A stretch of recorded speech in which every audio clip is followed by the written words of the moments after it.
विधानसभा निवडणुकांच्या पार्श्वभूमीवर पालघर जिल्ह्यातील भाजपा कार्यकर्त्यांमध्ये प्रचंड अस्वस्थता पसरलेली आहे. जे पदाधिकाऱ्यांमध्येच नाराजी आहे, धुसफूस सुरू झालेली आहे. सत्ता आली आणि सत्ता गेलीही, मात्र जिल्ह्यातील पदाधिकाऱ्यांना त्याचा कुठल्याही प्रकारचा लाभ न झाल्याने नाराजी ही वाढली आहे. लोकसभा निवडणूक जिंकूनही तिचं श्रेयही या पदाधिकाऱ्यांना मिळालेलं नाही आहे. कारण लोकसभा जरी जिंकलेली असली तर ती कशी जिंकली हे पूर्ण जिल्ह्याला माहिती आहे आणि याचं पूर्ण क्रेडिट हे पालकमंत्री रवींद्र चव्हाण आणि जिल्ह्यातील शासकीय यंत्रणेला दिलं गेलं.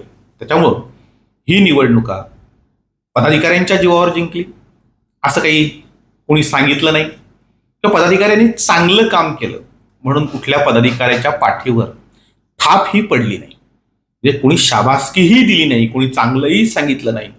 कारण या निवडणुकीचं पूर्ण क्रेडिट हे रवींद्र चव्हाण यांनाच मिळालं होतं.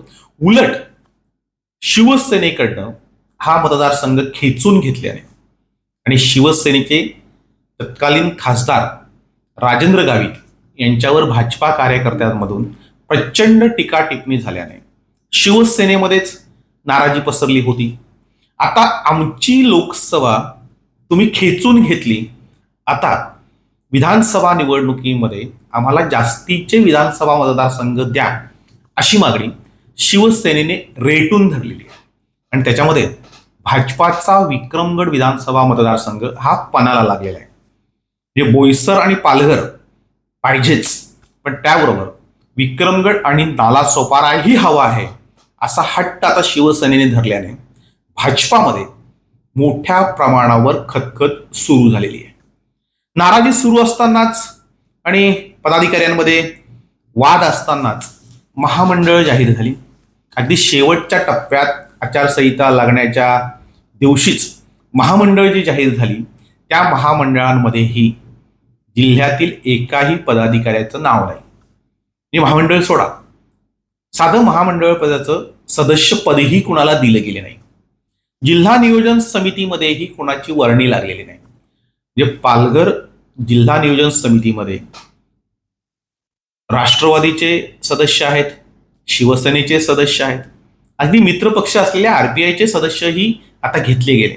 मात्र भाजपाचा एकही सदस्य घेतला गेला नाही. म्हणजे सत्तेचा लाभ हा कुठल्याच कार्यकर्त्याला किंवा पदाधिकाऱ्याला न झाल्याने पदाधिकारी आता संतप्त झालेले आहे. म्हणजे या 2.25 वर्षाच्या कालावधीमध्ये लाभ झाला तो फक्त भाजपाशी संबंधित असलेल्या ठेकेदारांना.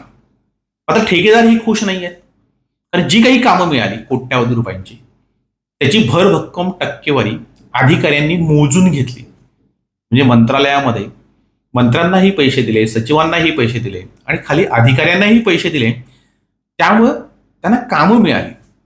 मात्र सत्तेमुळं ती कामं मोफत मिळाली, एकही रुपयानं खर्च न करता मिळाली असं झालेलं नाही. त्यामुळे ठेकेदारही मोठ्या प्रमाणावर नाराज आहेत. ज्यांना लाभ झाला तेही नाराज असल्याने आता भारतीय जनता पार्टीमध्ये पदाधिकाऱ्यांमध्ये कुजबूज सुरू झालेली आहे. पदाधिकारी नेमताना म्हणजे जिल्हा पातळीवरील आणि तालुका पातळीवरील संघटनात्मक जबाबदाऱ्या देतानाही बऱ्याच लोकांवर अन्याय झाला. तेव्हा ही ती खतखत बाहेर पडत होती. त्याचा संघटनेच्या बांधणीवरही परिणाम झाला होता. आणि त्यानंतर पक्षामध्ये मोठ्या प्रमाणावर जे इनकमिंग झालं त्या इनकमिंग लोकांना, पक्षामध्ये आलेल्यांना कुठल्याही प्रकारचा न्याय मिळालेला नाही. आणि त्यातच आता विलास तरे, अमित घोडा या 2 माजी आमदार आणि एक राजेंद्र गावित हे माजी खासदार यांचं राजकीय करिअर आता अक्षरशः पणाला लागलेलं आहे. म्हणजे बोईसरमधनं विलास तरे यांना तिकीट मिळेल असं सांगितलं जात होतं, मात्र तिथे आता शिवसेनेने दावा ठोकलेला आहे. मनीषा निमकर यांना पक्षात घेऊन दावेदारी मजबूत केलेली आहे. अमित घोडा जे डहाणूसाठी जे इच्छुक आहेत तिथेही बऱ्यापैकी रसिकच आहे. आणि राजेंद्र गावित यांना पालघरसाठी इच्छुक केलं होतं, मात्र पालघर काही आता शिवसेना सोडायला तयार नाही. त्यामुळे तिघांचंही राजकीय भवितव्य हे पणाला लागलेलं आहे. जर या तिघांना तिकीट देता आलं नाही तर पक्षाची नाचक्की होईल. पक्षामध्ये येणारं जे इनकमिंग आहे ते होणार नाही, उलट आउट गोईंग वाढेल आणि त्याचा परिणाम हा विधानसभा निवडणुकांवर होईल. कारण मागच्या विधानसभा निवडणुकांमध्ये भाजपचा एकही आमदार निवडून आला नव्हता. जे डहाणूही गेली होती, विक्रमगडी गेली होती आणि जिल्ह्यामध्ये एकही खासदार नाही, एकही आमदार नाही अशी परिस्थिती होती. आता मात्र खासदार निवडून आले, मात्र आमदार निवडून येतील का अशी शंका पदाधिकारीच विचारत आहेत. आता तिकीट देताना ज्या काही घडामोडी घडतील त्यातूनही मोठ्या प्रमाणावर नाराजी ओढवेल. कारण एकाच मतदारसंघात 4-4, 5-5 उमेदवार इच्छुक आहेत. भाजपामध्ये पूर्वश्रमीचे अनेक भाजपा कार्यकर्ते आहेत, पदाधिकारी आहेत, मात्र त्यांना कुणालाही न्याय मिळालेला नाही. कोणालाही साधं महामंडळ किंवा महामंडळाचं सदस्यपद, जिल्हा नियोजन सदस्यपद किंवा इतर कुठलंही शासकीय कमिट्या त्यांना मिळालेलं नाही. त्याच्यामुळं जे मोठे नेते आहेत, जुने जाणते कार्यकर्ते आहेत, तेही पक्षामध्ये नाराज आहेत. अगदी 2 दिवसापासून ही सगळी पदाधिकारी मंडळी मुंबईमध्ये ठाण मांडून बसलीत. आपल्या भावना त्यांनी वरिष्ठ नेत्यांकडे पोहोचवल्या, मात्र त्याचा कुठल्याही प्रकारचा उपयोग झालेला नाही. कारण पालघर जिल्ह्यातील भाजपा कार्यकर्त्यांना, पदाधिकाऱ्यांना वरिष्ठ हे फक्त गृहीत ठरतात. म्हणजे हा जिल्हा आपण एखादा मंत्री पाठवून चालवू शकतो अशी खात्री आता वरिष्ठांना झालेली आहे. त्याच्यामुळं पदाधिकाऱ्यांना कुणीही जुमानत नाही आहे. त्याच्यामुळं भाजपामध्ये प्रचंड खदखद आता सुरू झालेली आहे. समाधानाची एकच बाब आहे, ती म्हणजे भाजपाचे विद्यमान खासदार यांनी जेव्हा निवडून ते आले त्या दिवसापासून तर आत्तापर्यंत सलग ते मतदारांच्या संपर्कात आहेत. म्हणजे हेमंत सवरा यांचं काम हे वाखाणण्याजोगं आहे. ते रोज मतदारसंघामध्ये असतात, प्रत्येक कार्यक्रमाला हजेरी लावतात, कार्यकर्त्यांच्या भेटीगाठी घेतात, त्यांना न्याय देण्याचा प्रयत्न करतात. आता या जिल्ह्यातील कोणता पदाधिकारी कसा आहे याचा त्यांना अनुभव आहे.